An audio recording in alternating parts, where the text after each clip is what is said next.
بسم الله الرحمن الرحيم. مساء الخير، عاملين ايه؟ يا رب تكونوا بخير. نعمل مع بعض يا جماعه النهارده بطاطس بوريه باللحمه المفرومه. انا عملتها قبل كده معاكم على القناه من زمان، بس قلت اعملها معاكم تاني كده، فيها ايه اختلافات بسيطه. تمام. فانا طبعا ما كانش عندي وقت خالص ان انا احضر للوصفه، فقلت نعملها مع بعض كده خطوه بخطوه. سلقت البطاطس طبعا زي ما انتوا شفتوا. بطاطس حطيتها تتسلق في ميه سخنه، في ميه بارده، وهي تسخن عليها تغلي عليها ايا كان الميه ايه، المهم نسلق البطاطس. تمام.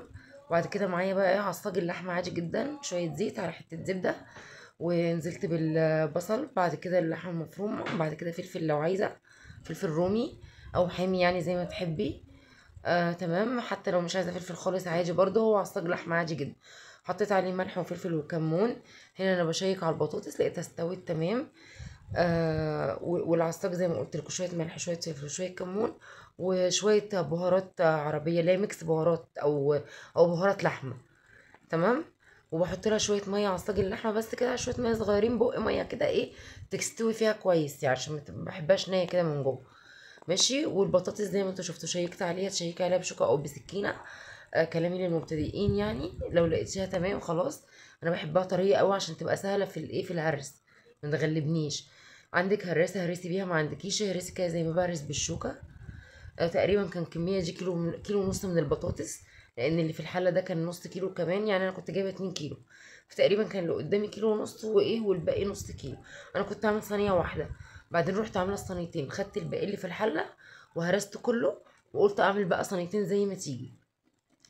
تمام. ومش بكميه يعني، حتى اللحمه حتى البطاطس انت زي ما انت شايفه بعينك بقى. الكميه اللي انت عايزاها قد ايه. يعني عايزه بطاطس كتير عايزه قليله، طبعا انت هنا البطاطس بعد ما هرستيها، هرستها باللبن. انا حط كوبايه لبن، تحطي كده نص الكوبايه وتهرسي، لو عايزه تاني تحطي تاني تخليها كريميه معاكي. وفلفل شويه ملح وفلفل وكمون. تمام. وحطيت شويه زيت زي ما انتم شايفين اهو، وقطعه زبده. وبهرس برضو كله بيها تمام باللبن او بالحليب. الحليب اللي هو اللبن، بس احنا عندنا هنا لبن حليب، بره بيقولوا عليه بره في دول بره طبعا، احنا بنقول عليه لبن. فهو تهرسيها باللبن كويس قوي. تمام. وبشويه الزيت وبشويه الزبده وبس، ملح فلفل وكمون. محطتش اكتر من كده، حتى هو عصاج اللحمه بس اللي زودته عليه شويه بهارات اللحمه ورشه جوز الطيب. معرفتش اصورها لكم طبعا عشان كنت ببشرها يعني بايدي الاتنين. ماشي. جبت الصينيه بتاعتك، بتحطي تحت رشه زيت، تدهني دهنه زيت كده، وتحطي شويه من البطاطس. نصها بقى براحتك انتي، شوفي انتي بتعملي كميه قد ايه، سواء في البطاطس سواء في اللحمه. هي تقريبا البطاطس دي كانت 2 كيلو تقريبا، واللحمه هنقول نص كيلو مثلا، نص كيلو 450 جرام اللي كانوا عندي دول. 400 جرام يعني، مش اقل من 400 جرام. فانا عملتهم على صينيتين، فزي ما انت شايفه كده الصينيه طبعا. هو ده قولي مثلا كيلو من البطاطس، فالكيلو من البطاطس لما بيتهرس ما بيبقاش كتير قوي زي ما انت متخيله، لا هو بيبقى يا دوب من تحت كده جزء ومن فوق جزء، واللحمه المفرومه في النص. يعني هي كانت كده بالنسبه لي كانت حلوه جدا. تمام. فبتحطي جزء من تحت واللحمه المفرومه في النص وجزء من فوق. ماشي. ومعايا بقى ايه بقيه اللبن اهو، انا ما حطيتش حتى الكوبايه كلها، معايا شويه كمان. حتى انت لو حطيتي الكوبايه كلها انت حسب ما تلاقيها كريميه في ايدك. جبت شويه لبن تاني صغيرين قوي اهو، نص كوبايه تقريبا.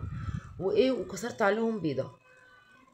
وايه حطيت سقسقت لها من فوق بقى زي ما انتم شايفين، عماله اديها بالشوكه وبالمعلقه كده، عشان اللبن والبيض ايه يدخل جواها كده، تبقى متشبعه بيهم. وحطيت قطعه زبده زي ما انتم شايفين من فوق، قطعتها او مثلا تسخنيها ورشيها من فوق، هتديها طعم جميل. وموتزاريلا بشرتها من فوق اهو على الصينيتين برضو. تمام. انا ما كنتش هعملها اصلا عشان انا منزلاها قبل كده معاكم، بس انا يعني عشان مش بحب انزل تاني الوصفه طالما انا منزلاها. بس انا ما بقالي كتير ما بعملش. بصوا يا جماعه شكلها تحفه ازاي، اما الموتزاريلا ساحت والزبده مع البيض واللبن بقت شكلها تحفه.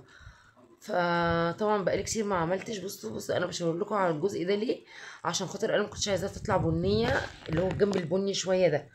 انا كنت عايزاها تطلع الجنب الفاتح قوي ده، عشان خاطر هي برضو دي جميله برضو الاتنين جمال.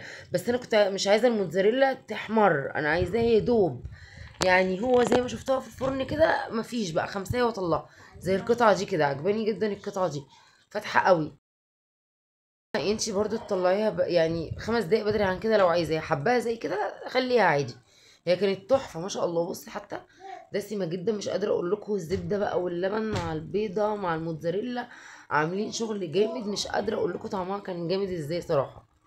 وخصوصا انا بقالي كتير ما بنزلش افكار، وكان نفسي انزل اول حاجه، حتى عشان كده ما حضرتش للوصفه ولا حضرت مقادير، فقلنا نعمل مع بعض الخطوه بخطوه يعني.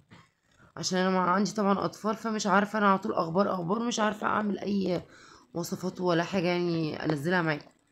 فعشان كده نزلتها وقلنا نعملها مع بعض خطوه بخطوه. يا رب تكون عجبتكم وجربوها، حلوه وسهله وسريعه، فجربوها وتعجبكم ان شاء الله. لو عجبكم الفيديو اضغطوا لايك واشتركوا في القناه، استنونا في فيديو جديد ان شاء الله.